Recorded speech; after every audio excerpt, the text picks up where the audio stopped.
Lamine Yamal Cristiano Ronaldoga qarshi va Lamine Yamalning intervyusini eshitdingizmi? O'z intervyusida yana ishonch bilan Portugaliyani yutamiz deyapti do'stlar. Ha, aynan shu so'zlarni ishlatib o'tib ketgan.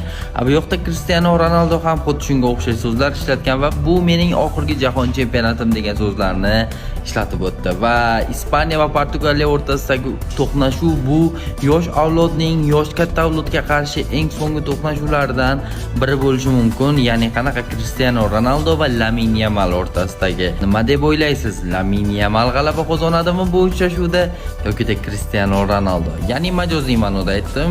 Ispaniya g'alaba qozonadimi yoki Portugaliya? Fikringizni kommentariyada yozib keting.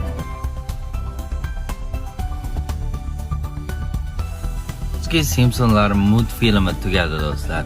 Ularning rejasi bo'yicha Meksika jahon chempionati finaliga borishligi kerak edi va finalda Portugaliya bilan to'qnash keladi degan so'zlar ishlatilganda yo'q. Angliyaning o'zi shunchaki Meksikani javobini berib yuboryapti va endi bu multfilm yakuniga yetdi deb hisoblasangiz ham bo'ladi va boshidan ham juda ko'p uydirmalar aynan Simpsonlar multfilmidan keyin chiqib kelardi va bu yilgi jahon chempionati shu hayron bo'lgan taraflarimdan biri. Bir tarafga qarasangiz Simpsonlar multfilmi, bir tarafga qarasangiz bashoratchilar va bilmadim bu yilgi jahon chempionati, lekin ikkalasi ham desa bo'lmadi. Chunki Messi jahon chempionatidan chiqib ketish kerak edi, gol olmasligi kerak edi, u ham gol urdi.